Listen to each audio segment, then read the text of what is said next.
Welcome to the Tech Egg. Don't get scrambled. Enjoy the video. In this video, I will explain how to set up your drawing tablet. First, carefully unbox your new drawing tablet and identify all included components, such as the pen, cables, and any extra nibs. Next, connect the tablet to your computer using the provided USB cable. Make sure the connection is firm at both ends. Your computer should typically detect the new hardware automatically, often with a small notification. This initial connection is crucial for the next steps.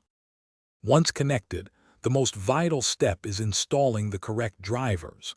Visit your tablet manufacturer's official website and download the latest drivers specific to your model and operating system. After downloading, run the installer and follow the on-screen instructions, restarting your computer if prompted. This ensures optimal performance and unlocks all features. Finally, open the tablet's control panel to calibrate pen pressure and map the tablet's active area to your display, especially if you have multiple monitors.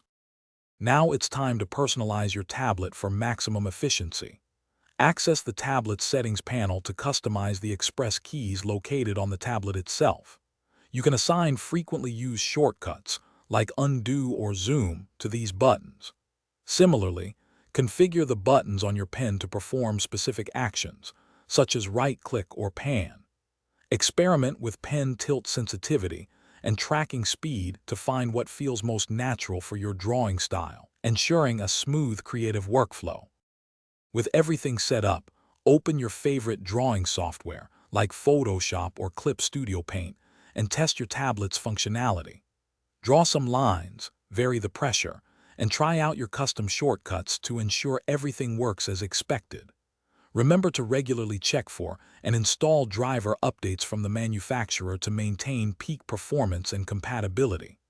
Also, for more great deals on e-readers and other creative tools, be sure to check the link in the description below. Thanks for watching. Consider subscribing if I helped unscramble your problems.